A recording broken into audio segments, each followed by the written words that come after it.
So I'll start with you, Katie.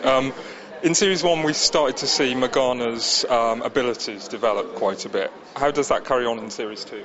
My storylines in Series 2 are all pretty much about sort of the growth of Morgana's powers and her abilities to deal with them, and how her realizations about what it is that she is impact on all her relationships with those who surround her. So my main storylines all have to do with my burgeoning knowledge of me being magical and her fear of that and her ultimate acceptance, I guess, of who it is that she is and what that means for her future.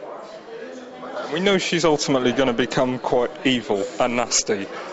Does that start to come out?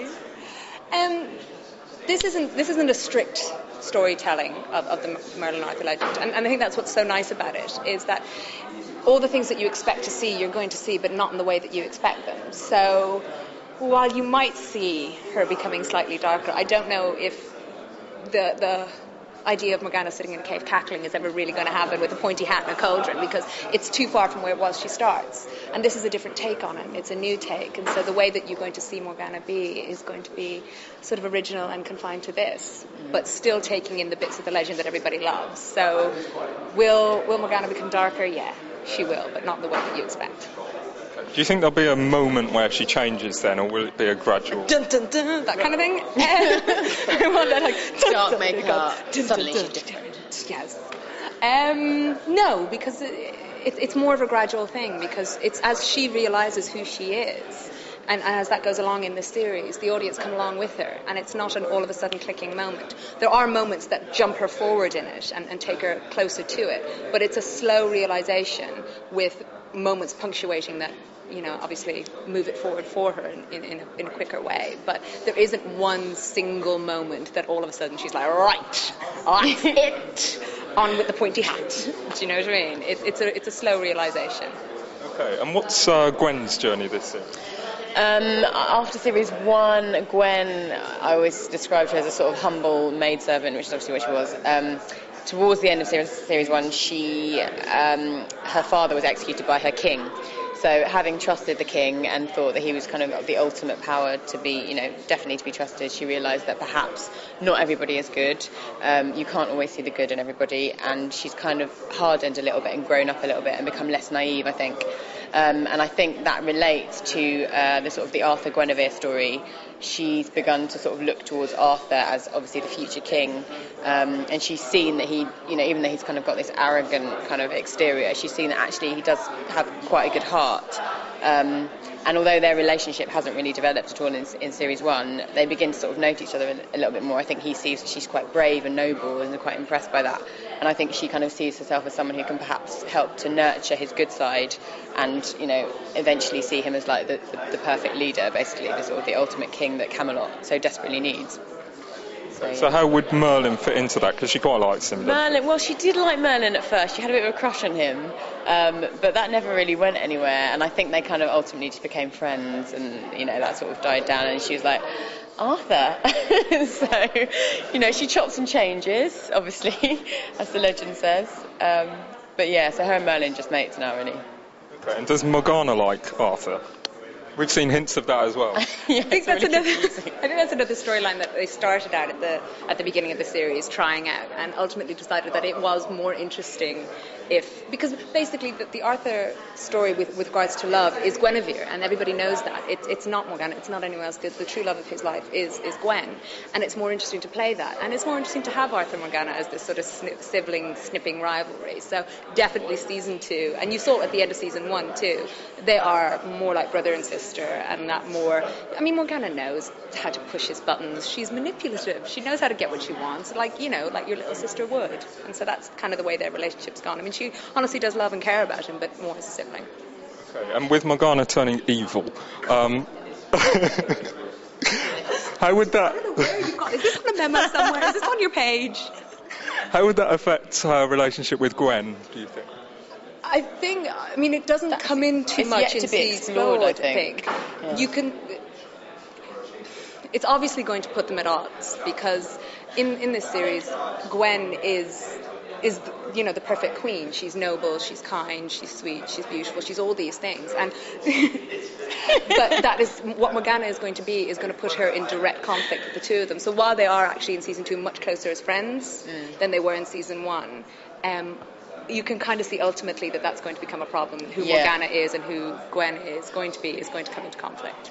Yeah, I think that we just had to read through for like the final couple of episodes, well, not the final couple of episodes, 2 more of the episodes of season 2, and you start to see a hint of them going in different directions just a little bit, so watch out for that. Okay, and what sort of queen would Gwen make, do you think? Well, she's always been quite sort of, in a way, I guess, politically minded, if we can talk about Merlin and politics, but she's always talked about the ordinary people of Camelot and how they need to be represented and they need to have a voice, and it's not just about the aristocracy and the king, it's about just the normal people, and what that kind of means to her. And I think she'd be a really very kind queen. I think she'd be very fair and open-minded, and hopefully would bring Arthur into that kind of ideal as well. So yeah, no, I think she'd be good. But I want her to be like a warrior queen with a sword. But I don't know if that's going to happen. Yeah. She wouldn't tolerate evil, I don't think. Evil. I don't think she'd Morgana. tolerate Morgana, no, sadly. Hey. Put her in the dungeons. Never going to happen, love. In a good way. Never going to happen. Sorry, in a fight between Gwen and Morgana, who you think is going to win? I think I might win. No. I'm a blacksmith's daughter. And I'm trained as a fighter. Come on. Sorry, we digressed there. It's all right.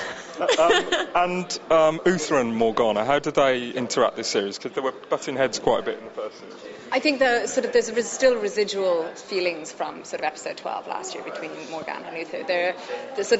Their bond has been broken in a way, because before that they were very much father and daughter, Morgana and him. They loved each other, but she definitely spoke her mind to him and all these things. But after episode 12, the very much the closeness that they had is broken. And as season 2 goes on and Morgana discovers more and more about herself, it pulls her away from Uther. And there is an episode that breaks that bond forever. So, yeah, all very different. Mm.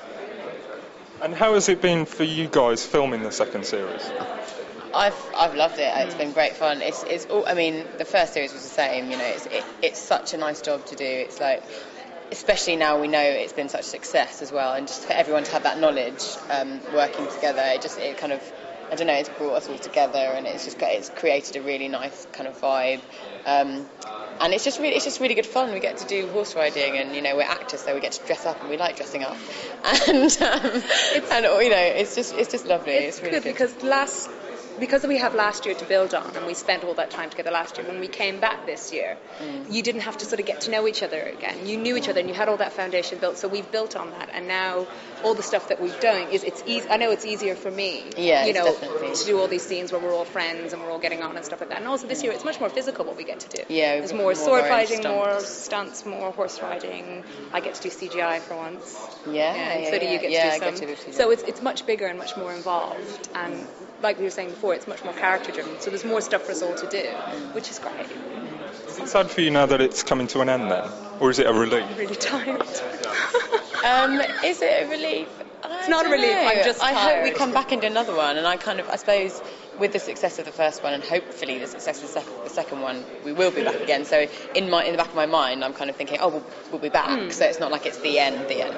But I'd be really upset if it was. I'd be really gutted. And the thing is, the writers and producers are really clever in the fact that they move every year. They've moved all of our stories on. Yeah. Because where you ended at season 1 is completely different from where you ended season 2. And it's the same for me. And so the thought of coming back for another year is great, because by the end of it you'll be somewhere completely different. So it's fun and it's challenging. Plus we get to play for a living.